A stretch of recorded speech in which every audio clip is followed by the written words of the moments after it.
everybody that's here anyway, but my name is Jez. I'm working in the logistic technical unit here in Barcelona in energy and fleet. Joining us here today, we also have Agustí Lopez, who is the technical referent for energy and fleet, and Carlos Castells, who is the solar PV installations MST, working on the big projects that we will talk about a little bit later. During the co-week that we had in June of this year, we had an opportunity to very briefly discuss the larger scale solar installations.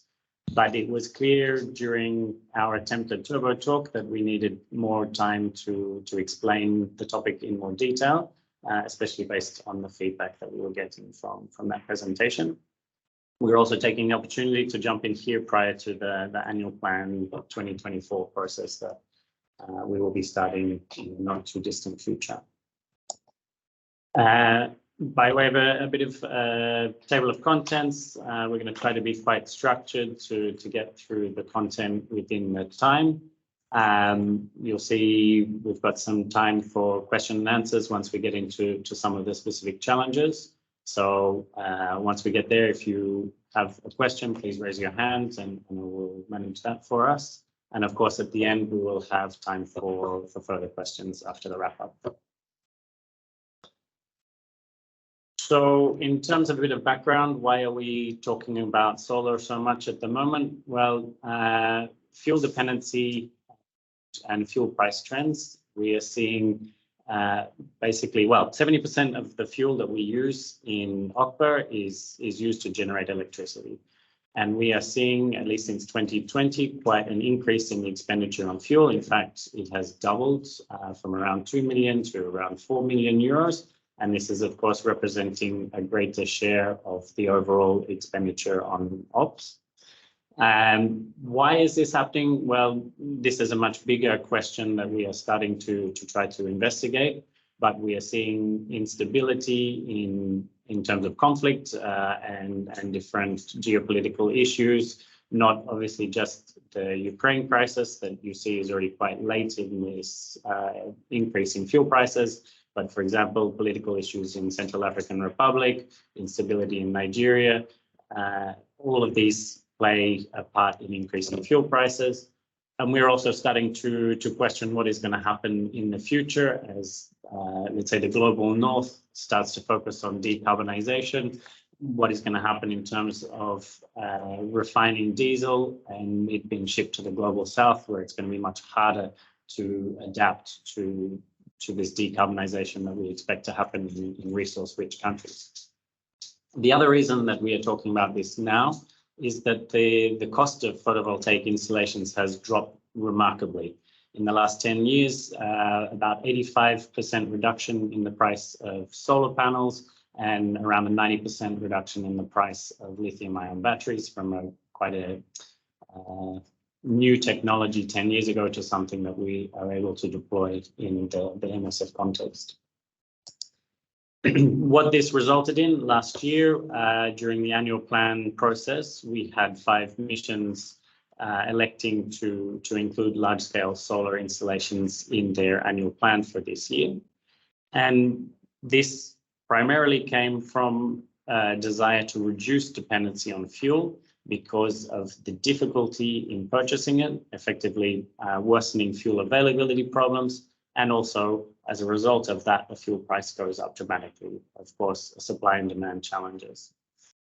I think it would be fair to say that carbon dioxide or emissions reductions were at best a bonus on that, but was not an operational driver, which is not surprising in the MSF context. As always, of course, during annual planning process, everybody is working to very tight timeframes. And the time to develop the budgets for these large installations had some challenges, and we'll see the material impact that had on those 5 missions. So in 2023, we have had the resource of Carlos here specifically to work on these 5 projects. And the 5 projects were Roquero in Sudan, Jurumi in Nigeria, Abs in Yemen, Malakal in South Sudan, and Batangafo in Central African Republic. 5 quite different installations, but all quite large, some incredibly large possibilities. But what we found is some challenges in all of the 5, and that's what we want to talk about a bit today. So in Roquero, Sudan, no surprise to anybody with the outbreak of the conflict, security situation, obviously we are not proceeding with that one at all, at least definitely not this year. Jurumi in Nigeria, quite a large hospital. What we found is that the estimate that was made during the annual planning process was substantially below what would be required. And that's because during the budgeting process, we did a best estimate of the energy consumption of the facility where we did not have sufficient data, and that was undercooked. And furthermore, as we got into that project, it appeared that security constraints, the reason that it's difficult to get fuel there is that it's difficult to get people there as well due to security. So that project became progressively more complex. For the moment, we say that this project is on hold or cancelled altogether. There are some developments still happening with that one. For ABS, completely different context, completely different challenges, very big hospital, very big energy demands, but at the same time, very little physical space to do solar installations. But right from the beginning of the year, we had substantial HR gaps at mission level. There was no LOCO, I believe, and basically we were asked to put the project on hold until there was sufficient resourcing to look at it at all. And in the last few weeks, we have had the, luck, the benefit, the surprise that a local NGO, the Hodeidah Foundation, is actually proceeding in an agreement with the Ministry of Health to do a solar solution for ABS anyway. So we are still getting detail of that, but it looks like that it is proceeding as we speak. So proceeding, but not by MSF. For Malakal in South Sudan, again, our estimate was based on relatively limited data, and it took some time to get actual measured data. And the result of that was budget challenges. So the budget that was in the annual plan below what would be required to achieve all of the scope that was originally discussed.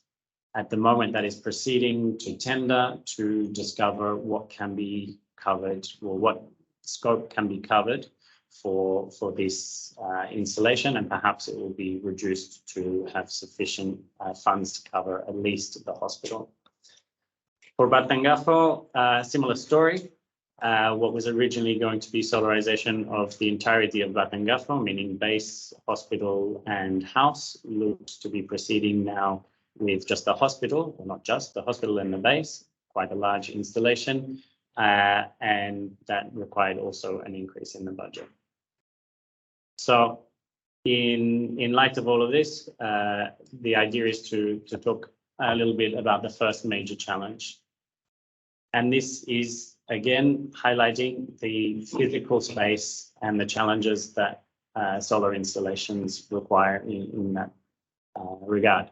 So, of course, not only are they big, but they are also inflexible. Once they are in place, it's very difficult to increase or decrease the size.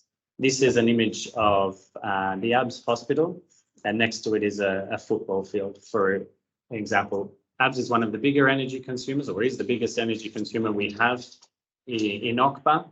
If we were to try to replace the large generators entirely with solar, you would need something the size of a football pitch. This is just a rough estimate. This is something we're really trying to communicate because it is really one of the major challenges that we have for solar. Kusisa, here's an example of the number of panels that are required for a relatively small facility. It was the photo at the very beginning of the presentation. Here is a facility of 55 beds in the Congo context. At the moment, or prior to the installation, a small 6 kVA generator. Here you're supposed to see next to the vehicle, roughly the size of a 6 kVA generator. But you see it's already requiring 100 solar panels to produce enough power to keep that facility running. As we start to get a little bit larger, when we talk about Batangafo, we're seeing that it triples in size, and at least 300 solar panels would be required. And we start to see some of the costs associated and space required to physically install it. As we go to what was being looked at for Jurumi, we increase to 700 panels. These are all quick estimates, and around 2,500 square meters required to install these. Of course, physically where you do that becomes one of the big challenges. And one of the questions for the missions is really, where are you going to find the space to do this? Ideally, you put them on rooftops and so on, but in the context of many of our facilities, the physical structure of roofs may not be strong enough to handle the load and may require either reinforcement or doing it on the ground. And then comes the question, if you're doing it on the ground, which is the easiest and quickest to install, is it appropriate to do what is effectively a utility grade infrastructure install within a hospital? Is that appropriate use of hospital land? So that's a rhetorical question, but one of the things we're also seeing coming out of the projects we're running at the moment is the challenges in getting quick agreement from Ministry of Health. In some countries, we're also seeing the issue being referred to the Ministry of Planning, Ministry of Infrastructure, Ministries of Energy, which of course will require quite a bureaucratic process. We don't know how long all of these are going to take. So early engagement by the mission with these ministries will be really important if you look to get a project completed within a reasonable time frame.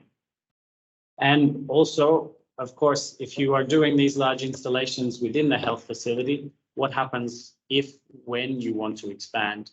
In Middle East contexts, if you build on the roof, it means you can no longer build an extra floor on your facility, like is often planned, for example, in Alcanauis. If you use the spare space around the buildings, then you will no longer be able to build additional wards within that space. So it's really important to try to find an appropriate place in agreement with the authorities of where these installations can occur. And with that, open the floor if there are any questions specifically about the material that has been covered so far.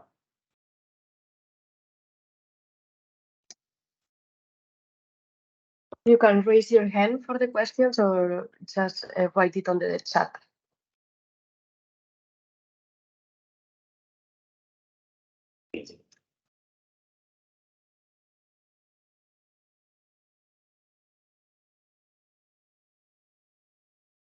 Okay. If not, move on to the second challenge that we are looking to cover here, and that is something else that we cannot manage really from the log tech unit, and that is security and impact on operations. So as part of the work that we are doing with the missions, we can work with the project risk analysis, meaning the risks to success or failure for the delivery of the project. But what is something that really needs to remain with the mission is, what does installing such a big installation of solar panels do to the risk profile of the facility? You will end up with a very shiny, potentially attractive solar array that may have military or unfortunately theft implications. For theft, of course, you can build a big fence around it, you can have guards, etc., but what it does, depending on your context, needs to be part of the risk analysis undertaken by the mission. The other challenge that I mentioned earlier is physically gaining access to the site. We are outsourcing all of these large installations because of the scale and complexity and the specialized nature of the work, which means that we need for contractors and their teams to be able to arrive to the installation site as well as the materials. So this can be in challenges in whether we take that on board, flying them there, how they get there themselves. Are contractors willing to work in those areas? Are let's say, qualified contractors prepared to go to these areas that are potentially insecure. And if you find that there are moments, peaks and troughs of violence, and perhaps people are not able to travel, then expect the project to run over time or expect delays.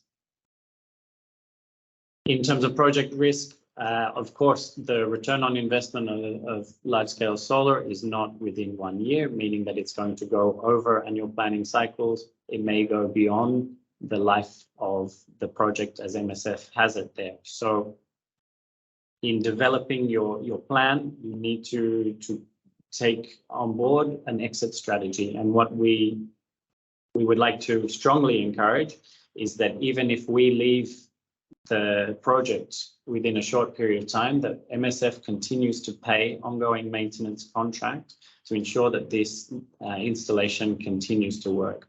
We have seen on a number of occasions where we have gone to do assessments of health facilities, other NGOs or organizations have installed expensive, large solar installations. By the time we arrive, they are not continuing to run because the maintenance has not been done. And that obviously is a huge waste and a huge shame, whereas this could allow essential services to keep running for really quite a small cost, but it requires us to continue to have investment in projects that we have closed. And this can be more or less challenging.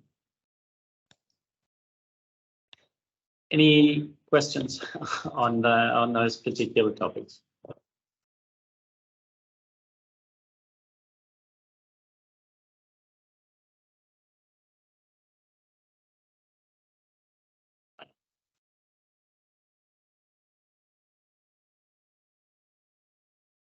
No?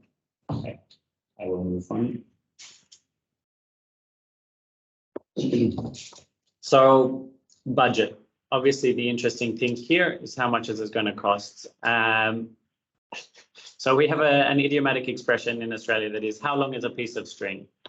And of course, this question doesn't mean anything because it lacks specificity. So you cannot define it with any accuracy. And this is the same that we have with solar installations. To be able to provide you with an accurate budget estimate, we would require measured data, meaning exactly how much is the facility consuming.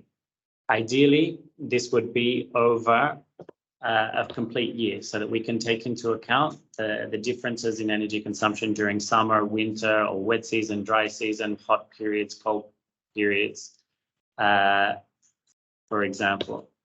And if this is not able to be achieved, then as an absolute minimum, we would need to have data, measured data for 7 days. But what that means already is that we would need to extrapolate those 7 days to try to take into account these peaks and troughs, and already losing some accuracy. This is the ideal, of course. For a new facility, what we lack, of course, is an ability to do this measurement, which means we need to go for a detailed device by device prediction, meaning that we need to make a list of all of the material we anticipate to be in there, and then make a best educated guess at how many hours that device will be running per day. And again, with each of these estimates, we are losing precision. And of course, we presume, very limited time to do this in an annual planning process. The next phase of this, of course, is to estimate the cost of materials for you. We have standard industry rates for solar panels, for batteries, for the electronics that are required for these installations, but these are not in your context. These are not the delivered price in a project in the middle of the bush. And you would expect that this is going to be substantially more expensive. So what could help in this is ideally a market assessment, some sort of process. We presume this is not going to be available during a budgeting process, but perhaps another section of MSF has already done an installation in the area and we can have a look at their tenders. Perhaps another NGO has recently done it, or there is another organization already there working there. All of these can be used to at least get unit rates a little bit closer to the reality. We have some very sophisticated estimating tools where we can plug in all of this data and come up with quite impressive estimates. But all of this depends on the quality of the data that we put in. The looser this data, of course, the looser the budget will be. And as I talked about, and as we have seen this year, the speed in trying to get an estimate means that the faster it is, the more imprecise it will be, which means that you need to have a project contingency, a certain amount of money set aside based on the estimate, 20%, something like this. This has a potential still to be under the amount required, depending on the challenges we find at the time, or maybe it's overdone and you will have a budget underspent. The other side, of course, is that if the works take time to be completed, you may not be able to start and finish the project within one calendar year, meaning that you may not have your full expenditure within the financial year, and some of that may roll over into the following year. So all of these, the challenges that we are using to at least explain why we will struggle to give you a very precise budget upfront. But the idea is all of them go through tender, all of these installations go to tender, so that you receive a price, technical issues here, so that you receive a competitive price and get the best value for money.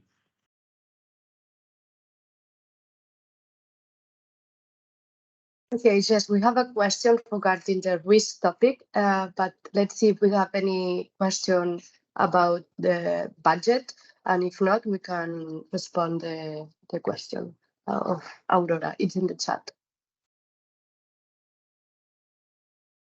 Okay. I don't see any questions yet on the budget, so I think I can hand. No, Aurora was talking about the risks. The risks. Can you go back to the next slide?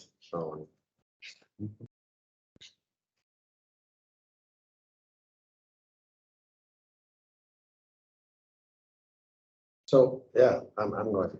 So Aurora, actually, how do we tackle? Yeah, I mean, it should be a work together as an emission on taking into account all these risks. Okay. We don't really have the first-hand information on access, context, etc., etc. So this is mainly the part of the mission that has to be conscious on all these kind of risks. Actually, we are kind of preparing a bit of a risk analysis for the future to help us to make these decisions. Okay, but still, it's the mission who has to see and inform us about this. And for the second question, is there any installation? Yes, I think this was explained as the Rumi Hospital was stopped precisely because that is new.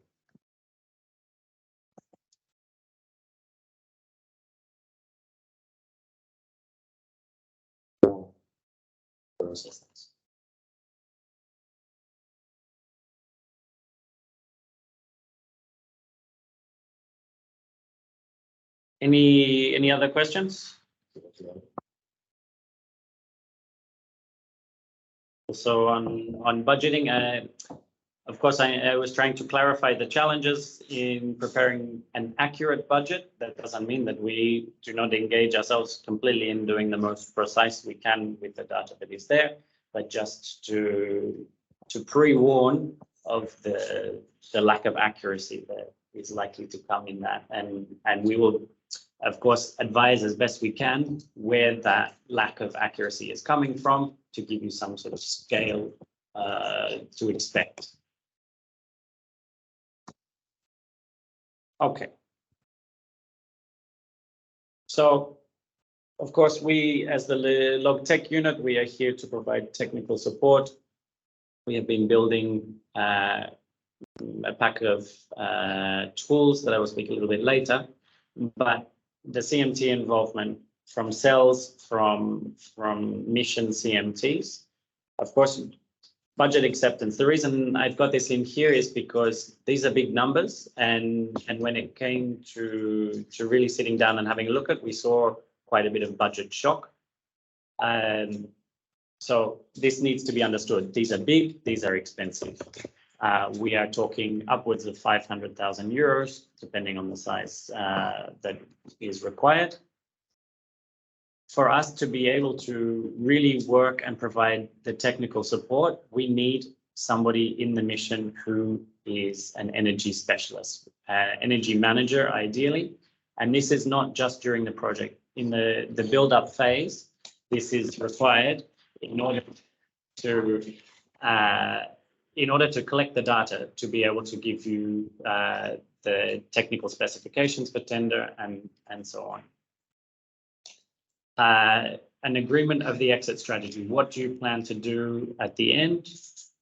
The power needs and loads agreement that we have here, this is an agreement signed. We've done this in the past between the medical team, the logistic team of the mission, saying this is what we will agree is the complete, let's say, scope of devices that are required in the health facility because of this challenge. Of course, operation things can change, but if you go and build an additional ward on a hospital, this is going to have a massive impact. So this is to say, okay, this is the number of oxygen concentrators, this is the number of etc. All of the different devices. We are requiring air conditioning in this place and this place. It is signed, and this has to basically close things down for a period. Otherwise, we will have to put all of these risk factors on top of your design, and you will end up with an incredibly expensive system that is taking into account all possible future expansion of your facility. As mentioned previously, early engagement with the authorities. For tender to run this process, all of this needs to be done at field level because these are procurements for you and managed by you. So we provide support from our side, preparing the technical specifications and so on. But the actual procurement needs to be run by your supply team, but with active engagement from the LOGCO, from most likely the FinCo, from the financial team, from the mission, because of the massive scale of this. And it takes time and it takes resources to run these processes appropriately to ensure that it's done in a competitive environment and you get the best value for money. And full project management, meaning these are huge things. We would anticipate that a project is being run within the mission with the appropriate resourcing so that you have the best chance of success.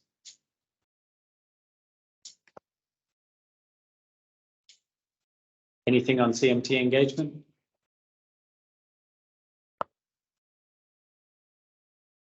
Only because we cannot be also the CMT, we are only near LogTech.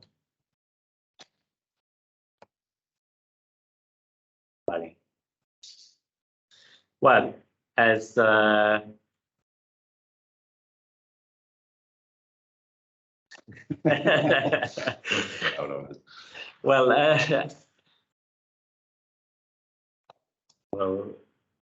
We have a big difference on the gap between the proposed estimated budget and the real cost usually. Okay, maybe we tackle that at the end, come back to that. Thank you, Finco. Yeah, let's come back to that at the end, because I think that's going to take a little bit. Aurora asked for some positives. Of course, the reason we are even discussing solar is for a reason. Depending on the type of installation that we go ahead with, we can reduce fuel dependency by 90%. The reason we say this is that we always need to have a backup generator in these installations where there is no city power. And we also don't look to cover 100% of the situation, because that would require some substantial over-engineering to cover a period where there are multiple weeks of cloudy days and rain and so on. So we have this little space, and it actually has a huge cost and size impact by retaining about 10% generator use.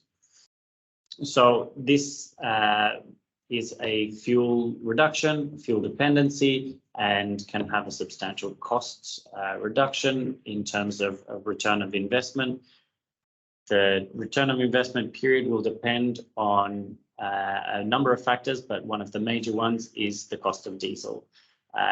We can see anything from, let's say, 2.5, 3 years through to maybe 5, 7, depending on a number of factors. Of course, improved environmental footprint. For every litre of diesel burnt, the global estimate is 3.14 kilograms of carbon dioxide equivalent emissions. So for every litre not burnt, we're saving. In terms of logistics, the management of a solar installation that is properly maintained and installed is much easier. We are not refueling, we are not managing huge volumes of fuel, and we are not having to service generators so much. We're also not using so much oil and so on. And overall, a good quality installation should be providing a better quality of power. That means a much more stable, smooth power source. We don't have switching between generators and so on. So the outcome overall should be better. Of course, as we've discussed, it's expensive. The return on investment will not occur within 1 year. So the CMT has to convince all of the hierarchy to invest. Big challenge is the lack of flexibility. You cannot just say one day, okay, we need to increase the capacity. We just replace the generator with a bigger one for 60,000 euro. It takes a much more sophisticated and challenging process. We need to have qualified contractors in country. What we are really strongly advocating and effectively mandating is that contractors are locally in country, not flying in from Kenya or something like this, because if something happens, we want the company to be able to react within a short time frame to come and service and maintain your installation. The security impact that we spoke about before, and the space. So these are the major pros and cons that we see with these installations. From us, so we have developed and previously shared solar feasibility assessment checklist. This is quite a short, I think, 1-page document for you to say, basically, I want to reduce the fuel consumption in my facility, or I want to reduce the CO2 emissions or whatever by X percentage. This is my facility, and it's the basis for us to do a very quick estimate based on one of the tools that we have, to then come back and do some sparring of options, come up with a quick cost estimate, and then talk about different ways that we may be able to work towards that with a very, very rough cost estimate. Once that's there, we can then go into the much more fine-grained design prior to developing the budget. We are also developing the solar step-by-step. This, for those who are familiar with the construction step-by-step, this is very much a logical process flow for how to go about these installations with responsibilities and so on. I think this will be a 1 or 2 page, almost a Gantt chart, a chronogram. The solar installations package is the large set of documentation that is being developed from everything from project management through to the tender technical specifications that is updated with the requirements of your mission. The solar project risk analysis document that is being developed will have at least the prompts for the different risks. Of course, that needs to be modified each time in your context. And the mission specific one, of course, still needs to be, or the mission risks rather, still needs to be done by you, because we don't know your context anywhere near as well as you do. And the other side, of course, is briefing and education. We are finding that the concepts in solar are still not well understood by our own logisticians, let alone the general MSF community, especially the differences in terminology. If you say I have a 33 kVA generator, I can still install 33 kVA of solar panels, this terminology doesn't cross over. And we are working to explain the differences between these.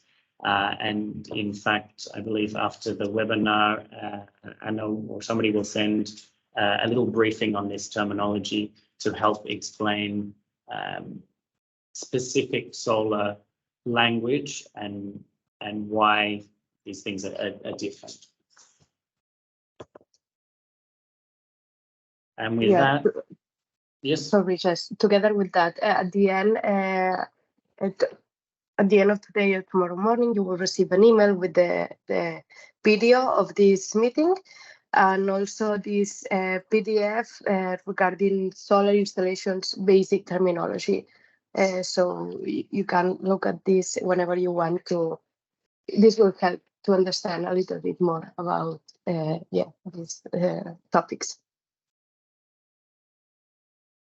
Right.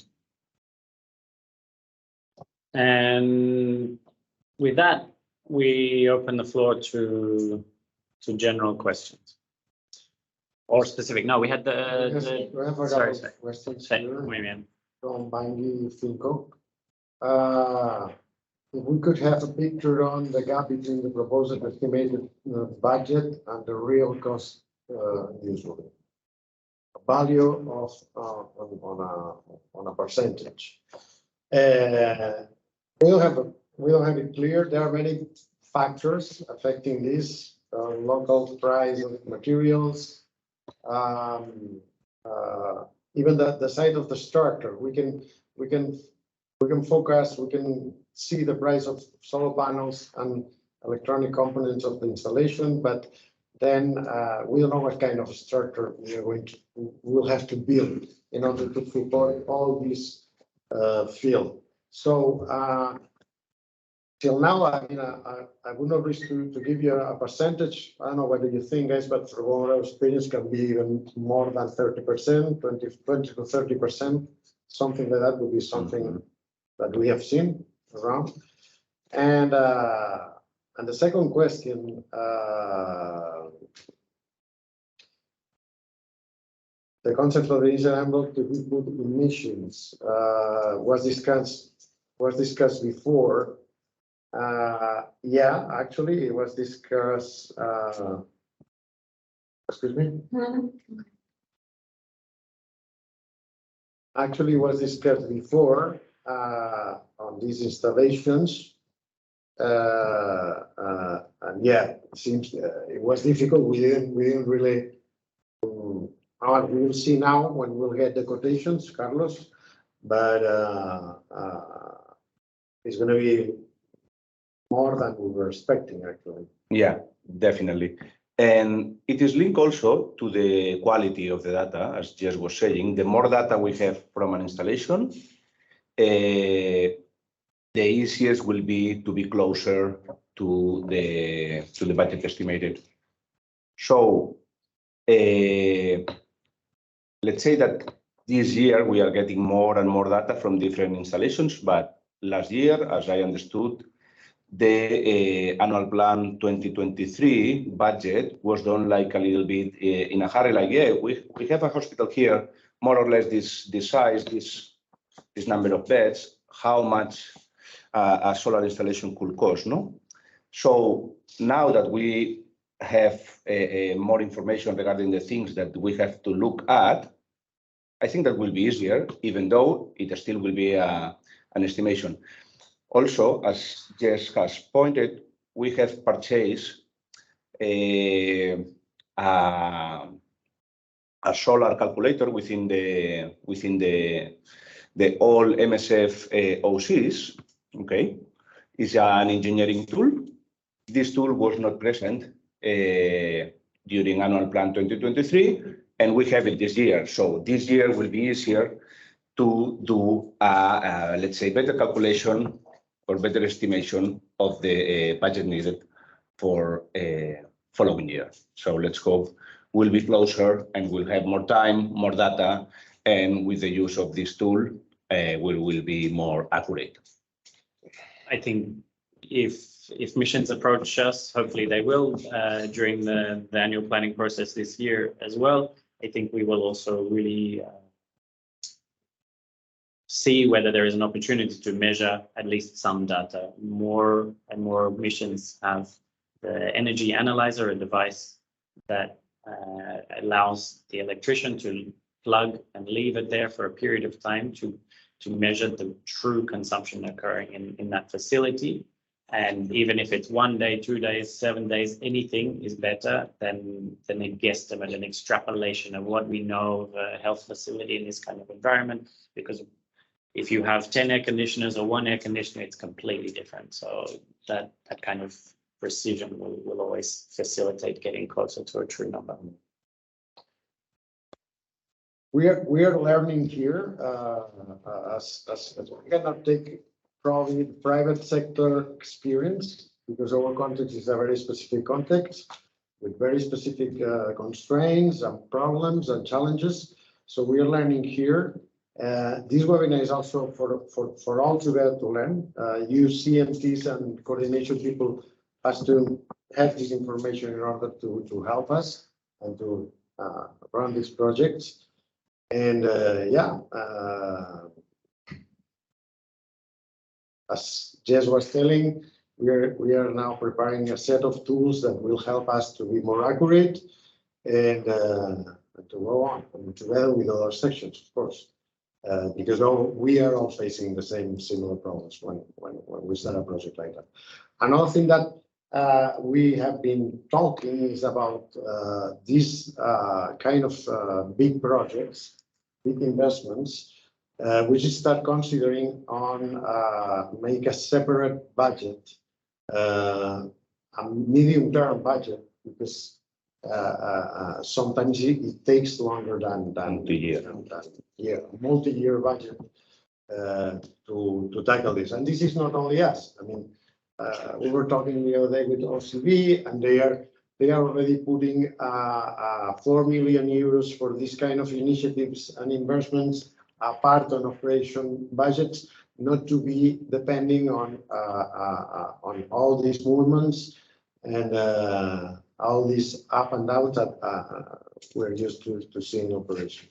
And this budget will be not only for 1 year, but will be multi-year budget, etc., etc. So yeah, we'll keep on learning, keep on seeing the best practices to tackle these big projects, and we'll see.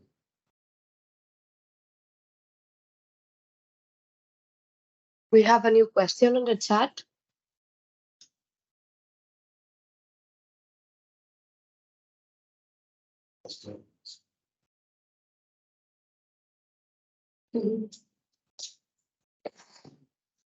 Yes, so of course it had to come from a finance person. We're worried about the money and what we're putting into some of these locations. So then for me, it's just to know, is there some sort of cutoff when you look at the cost? You mentioned like Malakal is more expensive than anticipated. I looked at the budget, it's 485,000 euro.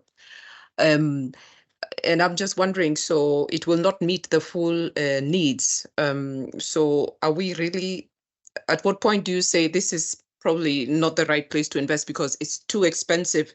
The shelf price of this item in the country plus the maintenance is so high that the return on investment, the period is just too long. It's unrealistic, maybe compared to the peak performance of this equipment in the first years, you know, before it requires heavy replacements kind of thing. Is there some sort of cutoff in this sense? And in years, what would it be? Well, technically, and concerning return of investments, there is not. There is not. I mean, as Jess was showing, if you set up a football field of solar panels in the Apps Hospital, with the price we are paying there, the fuel, in 3-4 years right now, you will get the return of your investment. The cutoff could be more in operations as to say, no, we are not going to put 2 million euros in this project because it's too much, it's for whatever reason, but not because the return of investment right now. Okay, thank you. The lifespan, do you want to talk about the lifespan of panels and batteries? Yeah, we can talk. One solar panels, they are 25 years lifespan. Batteries, we put batteries lithium batteries, they used to be 10 years, and this return of investment is always lower than that. We have not yet tested the full 10-year because it's still quite a moderately young technology. The kind of guarantee, well, guarantee is probably not the right word, but the expectation is around 10 years, but it could be more. Maybe in our context, it will be less. This is still to be determined. So I would say if the return on investment is more than 10 years, then the financial ROI may not be there. But we are not talking just a financial return on investment here. We are seeing some places where you cannot get fuel there, or you cannot reliably get fuel there. So in those contexts, it's a continuity of operations question as well that becomes less of a quantitative assessment. Well, and this is, yeah, and this is one of the points you were mentioning, one of the slides. I mean, the fuel dependency, which is gonna get worse and worse. I mean, clearly the trends are going to be.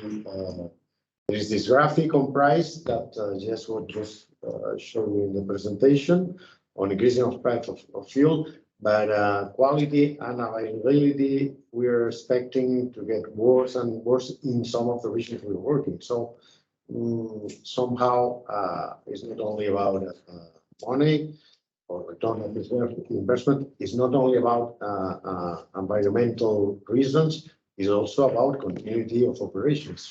Somehow in some places. Or the ability to have operations at all, like in Cusica, will be effective. Yeah.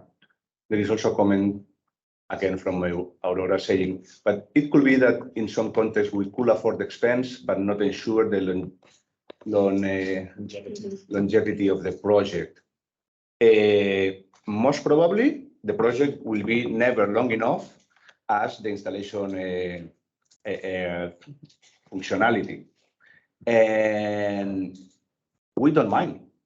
I mean, if you have a 3-year project or a 2-year project and you don't want to depend on fuel, you can go for a solar installation study, perform your solar installation, and once you leave the hospital, you leave it to the Ministry of Health.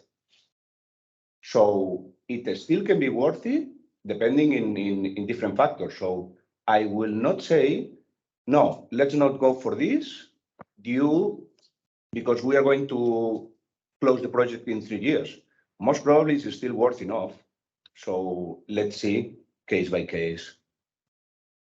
I think what will be really interesting coming from the final tender results that we will see shortly is being able to build some more models on this financial return on investment to really see in the true context where we work, what do we actually see as the financial return on investment? It might be shorter than we think. Some small installations, the return on investment can be really quite short.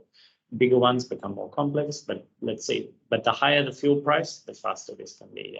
And if we see fuel prices continuing to surge, or your project is in a remote part of a country that has no fuel, and the price, as we were seeing in car in discussion with Tony, up to €6 per litre, well, the return on investment is going to be very, very short. And actually, tackling again the issue of the fuel, we're also now looking or asking for information about the general trends, international general trends of fuel availability, etc., in some of the regions. As just remark what Jess was explaining already in one of the slides, that in the Western countries we are making a very quick transition from burning fuel to renewable energies, but in other places it will be a gap somehow, a very hard transition.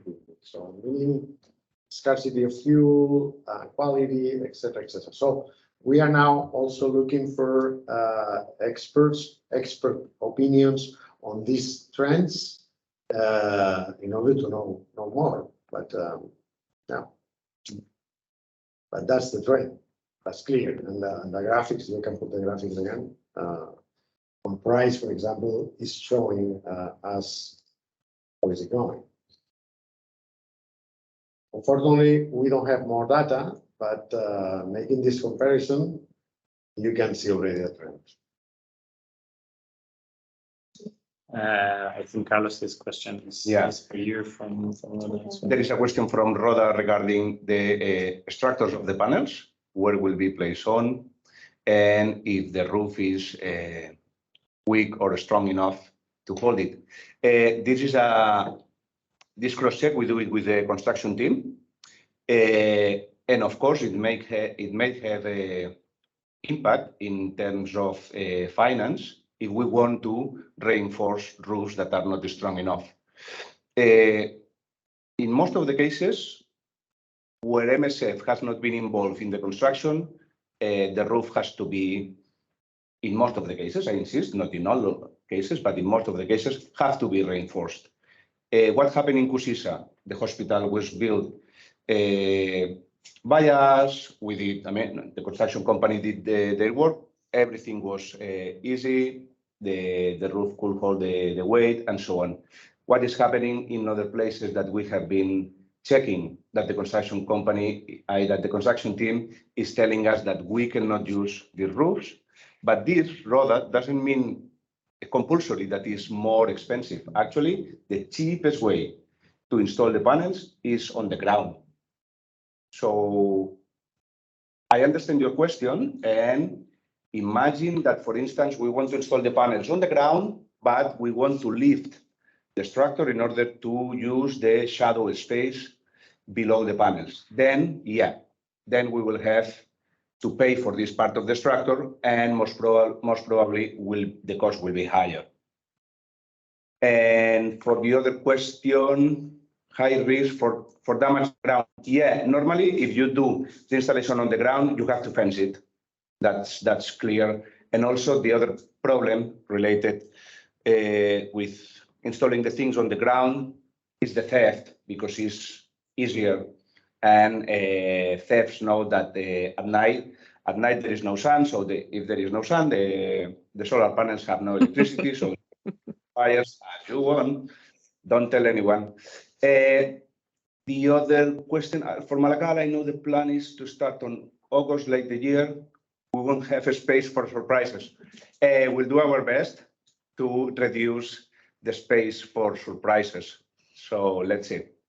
But again, we are going out to tender to the market. It is Definitely, what the market is willing to do in Malagal, which becomes our real interesting challenge. Yeah.